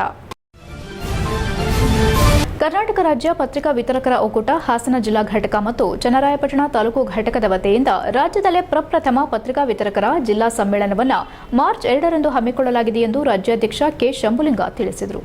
ಅವರು ಚನ್ನರಾಯಪಟ್ಟಣದ ಪತ್ರಕರ್ತರ ಭವನದಲ್ಲಿ ನಡೆದ ಸಮ್ಮೇಳನದ ಪೂರ್ವಭಾವಿ ಸಭೆಯನ್ನ ಉದ್ದೇಶಿಸಿ ಮಾತನಾಡಿ, ಮಾರ್ಚ್ 2ರಂದು ಭಾನುವಾರ ಗೊಮ್ಮಟ ನಗರಿಯಲ್ಲಿ ಜಿಲ್ಲಾ ಸಮ್ಮೇಳನ ವಿತರಕರ ಬಾಳು ಬೆಳಗಾಗಿಸೋಣ ಎಂಬ ಘೋಷವಾಕ್ಯದ ಅಡಿಯಲ್ಲಿ ಸಮ್ಮೇಳನವನ್ನು ಹಮ್ಮಿಕೊಳ್ಳಲಾಗಿದ್ದು, ಕಾರ್ಯಕ್ರಮದ ಮೊದಲು ಮೆರವಣಿಗೆ, ಮುಖ್ಯ ವೇದಿಕೆ ಉದ್ಘಾಟನಾ ಸಮಾರಂಭ, ಪತ್ರಿಕಾ ವಿತರಕರ ಗೋಷ್ಠಿ, ಕುಟುಂಬಗಳಿಗೆ ಕ್ರೀಡಾಕೂಟ, ಪತ್ರಿಕಾ ವಿತರಕರ ಕುಟುಂಬಗಳಿಗೆ ಉಚಿತ ಬೃಹತ್ ಆರೋಗ್ಯ ತಪಾಸಣಾ ಶಿಬಿರ, ರಕ್ತದಾನ, ಶ್ರಮ ಕಾರ್ಡ್ ವಿತರಣೆ, ಅಂಬೇಡ್ಕರ್ ಸಹಾಯ ಹಸ್ತ ಯೋಜನೆ, ಪತ್ರಿಕಾ ವಿತರಕರ ಸದಸ್ಯತ್ವ ನೋಂದಣಿ ಅಭಿಯಾನ, ಸಾಂಸ್ಕೃತಿಕ ಕಾರ್ಯಕ್ರಮಗಳು, ಬಹುಮಾನ ವಿತರಣೆ ಹಾಗೂ ಪ್ರಶಸ್ತಿ ಪ್ರದಾನ ಸಮಾರಂಭ ಮತ್ತು ಸಮಾರೋಪ ಸಮಾರಂಭವನ್ನು ಹಮ್ಮಿಕೊಳ್ಳಲಾಗಿದೆ.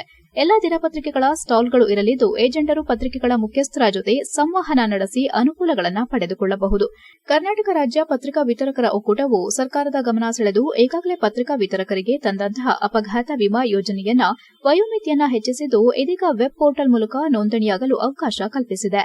ಈ ಹಿಂದೆ ಇದ್ದಂತಹ 16 ರಿಂದ 59 ವರ್ಷದ ವಯೋಮಿತಿಯ ಪತ್ರಿಕಾ ವಿತರಕರ ವಯೋಮಿತಿಯ ಅವಕಾಶವನ್ನು ಹೆಚ್ಚಿಸಿ ಇದೀಗ 16 ರಿಂದ 70 ವರ್ಷದವರೆಗೂ ಅಂಬೇಡ್ಕರ್ ಸಹಾಯ ಹಸ್ತ ಯೋಜನೆ ಅಡಿಯಲ್ಲಿ ಪತ್ರಿಕಾ ವಿತರಕರು ನೋಂದಣಿ ಮಾಡಿಸಿಕೊಂಡು ಈ ವಿಶೇಷ ಯೋಜನೆ ಮೂಲಕ ತಾವು ಕುಳಿತಲ್ಲಿಯೇ ನೋಂದಣಿ ಮಾಡಿಕೊಳ್ಳಬಹುದಾಗಿದೆ ಎಂದರು. ಸಭೆಯಲ್ಲಿ ತುಮಕೂರು ಜಿಲ್ಲಾಧ್ಯಕ್ಷರಾದ ಚಲುವರಾಜ್, ರಾಜ್ಯ ನಿರ್ದೇಶಕ ಮುರಳಿ, ಸದಸ್ಯರಾದ ಆನಂದ್ ಜೈನ್, ಜಿಲ್ಲಾ ಪತ್ರಿಕಾ ವಿತರಕರ ಒಕ್ಕೂಟದ ಅಧ್ಯಕ್ಷರಾದ ಕಿರಣ್, ತಾಲೂಕು ಅಧ್ಯಕ್ಷರಾದ ಪುಟ್ಟಣ್ಣ ಗೋಕಾಕ್, ಕಾರ್ಯದರ್ಶಿಗಳಾದ ಎಎಂ ಜಯರಾಮ್, ಅರಸೀಕೆರೆ ತಾಲೂಕು ಅಧ್ಯಕ್ಷರಾದ ಜಿ ಬಾಲಕೃಷ್ಣ, ಹೊಳೆನರಸೀಪುರ ತಾಲೂಕು ಅಧ್ಯಕ್ಷರಾದ ಮೋಹನ್, ಕಾರ್ಯದರ್ಶಿ ಸುರೇಶ್, ಪ್ರಸಾದ್, ವೆಂಕಟೇಶ್, ಮಂಜುನಾಥ್ ಹಾಗೂ ವಿವಿಧ ತಾಲೂಕುಗಳಿಂದ ಅಧ್ಯಕ್ಷರು, ಕಾರ್ಯದರ್ಶಿಗಳು ಭಾಗವಹಿಸಿದರು. HCN news, Channarayapatna.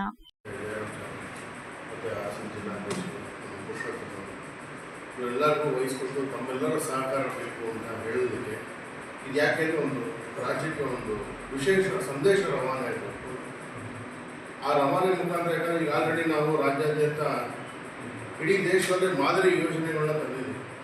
ಅದು ಯಾರು ನಮ್ಮ ಎಲ್ಲ ವಿತರಕರು ಉಪಯೋಗಿಸ್ಕೊಳ್ಳಿ ಮತ್ತು ಗಣ್ಯರು ಬಂದು ಅದನ್ನು ಹೆಚ್ಚಿನದಾಗಿ ಪ್ರಚಾರ ಮಾಡಲಿ ಅನ್ನೋದು ಕಾರಣಕ್ಕೋಸ್ಕರ ವಿಶೇಷವಾಗಿ ಜಿಲ್ಲಾ ಒಂದು ಸಮ್ಮೇಳನವನ್ನು ಮಾಡಬೇಕು ಅಂತ ಅಂದ್ಕೊಂಡಿದ್ದೀವಿ. ಕಳೆದ ಬಾರಿ ನಾವು ಚಿತ್ರದುರ್ಗದಲ್ಲಿ ಮಾಡಿದಾಗ ನಮ್ಮ ಹಾವೇರಿ ಅವರು ಒಂದು ಸಜೆಷನ್ ಒಂದೊಂದು ಜಿಲ್ಲಾ ಸಮ್ಮೇಳನ ಮಾಡೋಣ, ಅದರ ಮುಖಾಂತರ ಒಂದು ಇದಾಗುತ್ತೆ, ಎಲ್ಲರಿಗೂ ಸೇರೋದಕ್ಕೆ ಒಂದು ಅವಕಾಶ ಆಗುತ್ತೆ. ತದನಂತರ ಅದು ಮುಂದೆ ರಾಜ್ಯ ಸಮ್ಮೇಳನ ಮಾಡೋ ಸಂದರ್ಭದಲ್ಲೂ ಉಪಯೋಗ ಆಗುತ್ತೆ. ಈಗ ಮೊಟ್ಟ ಮೊದಲನೇದಾಗಿ ತಾವುಗಳೆಲ್ಲ ಬಂದಿದ್ದೀರಾ ತಮ್ಮ ತಮ್ಮ ತಾಲೂಕು ಮತ್ತು ತಮ್ಮ ತಮ್ಮ ಜಿಲ್ಲೆಯಿಂದ. ಯಾರು ಬಡ್ಡಿ ದಂಧೆಕೋರರಿಂದ ಕಿರುಕುಳಕ್ಕೆ ಒಳಗಾಗಿದ್ದೀರಿ, ಅವರುಗಳು ಯಾವುದೇ ಕಾರಣಕ್ಕೂ ಭಯಪಡದೆ ದಯವಿಟ್ಟು ಹೊರಬಂದು ನಿಮ್ಮ ಅಹವಾಲನ್ನ ನನಗಾದರೂ ಅಥವಾ ಪೊಲೀಸ್ ಇಲಾಖೆಯವರಿಗಾದರೂ ಗಮನಕ್ಕೆ ತರಬೇಕೆಂದು ರಾಜ್ಯ ಬಿಎಸ್ಪಿ ಮುಖಂಡ ಅತ್ನಿ ಹರೀಶ್ ಸಾರ್ವಜನಿಕರಲ್ಲಿ ಮನವಿ ಮಾಡಿದರು. ಮೀಟರ್ ಬಡ್ಡಿ ದಂಧೆ ನಡೆಸುತ್ತಿರುವವರ ಮನೆ ಮುಂದೆ ಒಂದು ಕುಟುಂಬದವರು ಆತ್ಮಹತ್ಯೆಗೆ ಯತ್ನಿಸಿದ ಪ್ರಕರಣಕ್ಕೆ ಸಂಬಂಧಿಸಿದಂತೆ ರಾಜ್ಯ ಬಿಎಸ್ಪಿ ಮುಖಂಡ ಅತ್ನಿ ಹರೀಶ್ ಮಾತನಾಡಿ, ಬಡ್ಡಿ ದಂಧೆಕೋರರು ತುಂಬಾ ಜನಕ್ಕೆ ಸಾಲ ಕೊಟ್ಟು ಕಿರುಕುಳ ನೀಡಿ ಮಾನಸಿಕವಾಗಿ ಹಿಂಸೆ ಕೊಟ್ಟು ಬಡ್ಡಿ ದಂಧೆ ನಡೆಸುತ್ತಿದ್ದ ಹಿನ್ನೆಲೆ ಒಬ್ಬರ ವಿರುದ್ಧ ಹಾಸನ ಜಿಲ್ಲಾಧಿಕಾರಿಗಳ ಕಚೇರಿ ಮುಂದೆ ನಾವು ಪ್ರತಿಭಟಿಸಿ ಇದೊಂದು ವಿಶೇಷ ಪ್ರಕರಣ ಎಂದು ಪರಿಗಣಿಸಿ ಅವನ ಮೇಲೆ ಕಾನೂನು ಕಠಿಣ ಕ್ರಮ ಜರುಗಿಸಬೇಕೆಂಬ ಒತ್ತಾಯದ ಹಿನ್ನೆಲೆ ಪೊಲೀಸ್ ವರಿಷ್ಠಾಧಿಕಾರಿಗಳು ತನಿಖೆ ನಡೆಸಲು ಆದೇಶ ಮಾಡಿದ್ರು. ಈ ಹಿನ್ನೆಲೆ ಜಿಲ್ಲಾ ಸಹಕಾರ ನಿಬಂಧಕರು ಅವರ ಮನೆಗೆ ಭೇಟಿ ನೀಡಿ ಪರಿಶೀಲನೆ ನಡೆಸಿ ಅಗತ್ಯ ದಾಖಲೆ ಪತ್ರಗಳನ್ನು ವಶಪಡಿಸಿಕೊಂಡಿದ್ರು. ನಂತರದಲ್ಲಿ ಅರ್ಕಲ್ಗೂಡು ಪೊಲೀಸ್ ಠಾಣೆಯಲ್ಲಿ ಅವನ ವಿರುದ್ಧ ದೂರು ದಾಖಲಾಯಿತು. ನಂತರ ಅರ್ಕಲ್ಗೂಡು ಪೊಲೀಸ್ ಠಾಣೆಯವರು ಕೂಡಲೇ ಅವನನ್ನ ಬಂಧಿಸಿ ವಿಚಾರಣೆಗೆ ಒಳಪಡಿಸಿದ್ದಾರೆ. ಆದ್ದರಿಂದ ಯಾರು ಕೂಡ ಭಯಪಡದೆ ನಿಮಗೆ ಯಾರಿಂದ ಯಾವುದೇ ತೊಂದರೆಯಾಗಿದ್ದಲ್ಲಿ ಕೂಡಲೇ ಪೊಲೀಸ್ ಠಾಣೆಯನ್ನ ಸಂಪರ್ಕಿಸಬೇಕು. ದಂಧೆಕೋರರಿಗೆ ನ್ಯಾಯಯುತವಾದ ಶಿಕ್ಷೆ ಕೊಡಿಸಬೇಕೆಂಬುದೇ ನಮ್ಮ ಅಭಿಪ್ರಾಯ. ಆದ್ದರಿಂದ ನೀವುಗಳೆಲ್ಲರೂ ಯಾವುದಕ್ಕೂ ಹೆದರದೆ ಮಣಿಯದೆ ಕಿರುಕುಳ ನೀಡಿದವರ ಮೇಲೆ ದೂರು ಕೊಟ್ಟು ನ್ಯಾಯ ಪಡೆಯಬೇಕೆಂಬುದು ನನ್ನ ಆಗ್ರಹವಾಗಿದೆ ಎಂದರು. ಈ ವೇಳೆ ದಿಲೀಪ್, ರಾಮು, ಶಣುವಿನಕುಪ್ಪೆ, ಪುಟ್ಟಲಕ್ಷ್ಮಮ್ಮ ಮುಂತಾದವರು ಹಾಜರಿದ್ದರು. HCN news, Arkalgud. ಪುಟ್ಟಲಕ್ಷ್ಮಮ್ಮ ಅವರಿದ್ದಾರೆ, ಸೊ ನಮ್ಮ ದಿಲೀಪ್ ಅವರಿದ್ದಾರೆ, ನಮ್ಮ ರಾಮು ಅವರಿದ್ದಾರೆ, ಶಿವನಕುಪ್ಪೆ. ಸೊ ನಾನು ಹತ್ತನೇರಿಸು BSP ರಾಜ್ಯ ಮುಖಂಡ. ಈ ಪತ್ರಿಕಾಗೋಷ್ಠಿಯ ಉದ್ದೇಶ ಏನಪ್ಪ ಅಂದರೆ, ಅರ್ಕಲ್ಗೂಡು ತಾಲೂಕಿನಲ್ಲಿ ಇದೇ 20ನೇ ತಾರೀಕು ಒಂದು ಪ್ರಕರಣ ನಡೆದಿದೆ. ಸೊ ಏನಪ್ಪ ಅಂದರೆ, ಮೀಟರ್ ಬಡ್ಡಿ ದಂಧೆಯ ಕಿರುಕುಳನ ತಾಳಲಾರದೆ ಯಾರು ಮೀಟರ್ ಬಡ್ಡಿ ದಂಧೆ ನಡೆಸ್ತಾ ಇದ್ರು ಮಂಜುನಾಥ್ ಅನ್ನೋರು, ಅವರ ಮನೆ ಹತ್ರ ಹೋಗಿ ಕಿರುಕುಳಕ್ಕೆ ಒಳಗಾದಂಥ ಒಂದೇ ಕುಟುಂಬದ ಸದಸ್ಯರು ವಿಷ ಸೇವಿಸಿ ಆತ್ಮಹತ್ಯೆ ಯತ್ನ ಮಾಡಿದ್ದಾರೆ. ಸೊ ಆ ಪ್ರಕರಣ ಅರಕಲಗೂಡು ಠಾಣೆಯಲ್ಲಿ ಪ್ರಕರಣ ದಾಖಲಾಗಿದೆ. ಕೆಡಿಪಿ ತ್ರೈಮಾಸಿಕ ಸಭೆಯನ್ನ ನಿಯಮಿತವಾಗಿ ಕರೆಯದೆ ತಾಲೂಕು ಪಂಚಾಯಿತಿ ವಿರುದ್ಧ ಧರಣಿ ನಡೆಸುತ್ತಿರುವ ಕೆಡಿಪಿ ನಾಮನಿರ್ದೇಶಕ ಸದಸ್ಯ ಪ್ರತಿಭಟನೆ 3ನೇ ದಿನಕ್ಕೆ ಕಾಲಿಟ್ಟಿದ್ದು, ಪ್ರತಿಭಟನೆಗೆ ಚನ್ನರಾಯಪಟ್ಟಣ ತಾಲೂಕು ಗ್ಯಾರಂಟಿ ಯೋಜನಾ ಸಮಿತಿ ಅಧ್ಯಕ್ಷ ಹಾಗೂ ಹಿರಿಯ ವಕೀಲ ಎಲ್ಪಿ ಪ್ರಕಾಶ್ ಗೌಡ ಭೇಟಿ ನೀಡಿ ಬೆಂಬಲ ಸೂಚಿಸಿದರು. ಪ್ರತಿ 3 ತಿಂಗಳಿಗೊಮ್ಮೆ ತಿಂಗಳ ಮೊದಲ ವಾರದಲ್ಲಿ ನಿಯಮಿತವಾಗಿ ನಡೆಸಬೇಕಾಗಿರುವ ತ್ರೈಮಾಸಿಕ ಕೆಡಿಪಿ ಸಭೆಯನ್ನ ಕೆಡಿಪಿ ಅಧ್ಯಕ್ಷರಾದ ಶಾಸಕ ಬಾಲಕೃಷ್ಣ ಮತ್ತು ಸದಸ್ಯ ಕಾರ್ಯದರ್ಶಿ ತಾಲೂಕು ಪಂಚಾಯಿತಿ ಇಒ ಜಿಆರ್ ಹರೀಶ್ ರವರು ನಡೆಸಲು ಮುಂದಾಗದ ಹಿನ್ನೆಲೆ ಕಳೆದ ಸಭೆ ನಡೆದು 4 ತಿಂಗಳಾಗಿದ್ದು, ಇದೀಗ ಸಭೆ ಆಯೋಜಿಸುವಂತೆ ಇದಕ್ಕಾಗಿ ದಿನಾಂಕ ನಿಗದಿಯಾಗುವವರೆಗೂ ಧರಣಿ ನಡೆಸುತ್ತಿರುವ ಸರ್ಕಾರದ ನಾಮನಿರ್ದೇಶಿತ ಕೆಡಿಪಿ ಸದಸ್ಯರು ಸೇರಿ ನಡೆಸುತ್ತಿರುವ ಪ್ರತಿಭಟನೆಗೆ ತಾಲೂಕು ಗ್ಯಾರಂಟಿ ಯೋಜನಾ ಸಮಿತಿ ಅಧ್ಯಕ್ಷರು ಹಿರಿಯ ವಕೀಲರಾದ ಎಲ್ಪಿ ಪ್ರಕಾಶ್ ಗೌಡರು ಭೇಟಿ ನೀಡಿ ಧರಣಿಗೆ ಬೆಂಬಲ ಸೂಚಿಸಿದರು. ಈ ವೇಳೆ ಮಾತನಾಡಿದ ಅವರು, ಸರ್ಕಾರದ ನಿಯಮಾನುಸಾರ ಕೆಡಿಪಿ ಸಭೆ ಕರೆಯುವ ಮೂಲಕ ತಾಲೂಕಿನ ಅಭಿವೃದ್ಧಿ ಕೆಲಸಗಳಿಗೆ ಹೆಚ್ಚಿನ ಒತ್ತು ನೀಡುವ ದೃಷ್ಟಿಯಿಂದ ಈ ಬಗ್ಗೆ ಅಧಿಕಾರಿಗಳು ಮೊಂಡುತನ ಬಿಟ್ಟು ಅಭಿವೃದ್ಧಿಗೆ ಕೈಜೋಡಿಸಬೇಕು. ಕಳೆದ 2 ದಿನಗಳಿಂದ ತಾಲೂಕು ಪಂಚಾಯಿತಿ ಆವರಣದಲ್ಲಿ ಕೆಡಿಪಿ ಸದಸ್ಯರ ಧರಣಿ ನಿಲ್ಲಿಸುವಲ್ಲಿ ಮುಂದಾಗಬೇಕು. ರಾಜ್ಯ ಕಾಂಗ್ರೆಸ್ ಸರ್ಕಾರ ಅಭಿವೃದ್ಧಿ ಕೆಲಸಗಳಿಗೆ ಹೆಚ್ಚಿನ ಒತ್ತು ಕೊಡುತ್ತಿದ್ದು, ಈ ಬಗ್ಗೆ ಅಭಿವೃದ್ಧಿ ದೃಷ್ಟಿಯಿಂದ ಪಕ್ಷಭೇದ ಮರೆತು ಅಭಿವೃದ್ಧಿ ಬಗ್ಗೆ ಚಿಂತಿಸಬೇಕಾಗಿದೆ. ತಾಲೂಕು ಪಂಚಾಯಿತಿಯಲ್ಲಿ ಕೆಡಿಪಿ ಸದಸ್ಯರನ್ನ ಅಧಿಕಾರಿಗಳು ವಿಶ್ವಾಸಕ್ಕೆ ತೆಗೆದುಕೊಂಡು ಪ್ರತಿ 3 ತಿಂಗಳಿಗೊಮ್ಮೆ ಸಭೆ ನಡೆಸುವಂತೆ ಆಗ್ರಹಿಸಿದರು. ಬಾಗೂರು ನವಿಲೆ ಹೋರಾಟ ಸಮಿತಿ ಅಧ್ಯಕ್ಷ ಶಂಕರಲಿಂಗೇಗೌಡ ಮತ್ತು ಕಾಂಗ್ರೆಸ್ ಮುಖಂಡ ಮಿಲ್ಟ್ರಿ ಮಂಜು ಮಾತನಾಡಿದರು. ಕೆಡಿಪಿ ಸದಸ್ಯರಾದ ಬ್ಯಾಡರಹಳ್ಳಿ ಯೋಗೇಶ್, ಮಹೇಶ್ ಕಬ್ಬಾಳು, ಗುರುಪ್ರಸಾದ್, ಸಮೀವುಲ್ಲಾ, ಮಧುಸೂದನ್, ತೇಜಸ್ಗೌಡ, ಮಂಜೇಗೌಡ ಜೋಗಿಪುರ, ಮಹೇಶ್ ಗುಲಸಿಂದ ಹಾಗೂ ಕಾಂಗ್ರೆಸ್ ಮುಖಂಡರು ಮತ್ತು ಗ್ಯಾರಂಟಿ ಯೋಜನಾ ಸಮಿತಿ ಸದಸ್ಯರು, ಪುರಸಭಾ ನಾಮನಿರ್ದೇಶನ ಸದಸ್ಯರು ಹಾಜರಿದ್ದರು. HCN news, Channarayapatna. ನಾವಂತೂ ಬೊಕ್ಕಲ್ ಅಧಿಕಾರಿಗಳಿಗೆ ದಯಮಾಡಿ ಅಧಿಕಾರಿಗಳಿಗೆ ಮಂಟನೆ ಬಿಟ್ಬಿಡಿ. ಯಾಕೆಂದ್ರೆ ಇದು ಎಕ್ಸಿಕ್ಯೂಟಿವ್ಗೆ ಬರುತ್ತೆ. ಸೊ ನೀವು ಬಂದು ಇದನ್ನ ನಮ್ಗೆ ಏನು ಗಡುವು ಕೊಟ್ಟಿರೋ ಕೆಡಿಪಿ ಸದಸ್ಯರು ಆ ಟೈಮ್ ಒಳಗಡೆ ಕೆಡಿಪಿ ಸಭೆ ಕರೀಲಿಲ್ಲ ಅಂದ್ರೆ ನಾವಂತೂ ಇನ್ನು 20 ತಿಂಗಳಲ್ಲಿ ನಾವು ಶ್ಯಾಮಲ ಬೀಚಲ್ಲ ಧರಣಿ ಕೊಡ್ತೀವಿ. ದಯಮಾಡಿ, ಯಾಕೆಂದ್ರೆ ಕೆಡಿಪಿ ಸರ್ ಏನೀಗ 36-40 ಇಲಾಖೆಗಳಿದೆ, ಇಲಾಖೆಗಳಿಗೆ ಸಂಬಂಧಪಟ್ಟಂತೆ ಏನಾಗಿದೆ ಏನು ಕೇಳ್ತಕ್ಕಂಥದ್ದು. ಕಳೆದ ಕೆಡಿಪಿ ಸಭೆಯಲ್ಲಿ 13 ಇಲಾಖೆಗಳೇ ಬಂದಿಲ್ಲ. ಯಾರು ಹೇಳೋರು ಕೇಳೋರಿಲ್ಲ. 30 ಇಲಾಖೆಗಳು ಬಂದರೂ ಸರಿಯಾಗಿ ಮಾಹಿತಿ ನೀಡಲಿಲ್ಲ.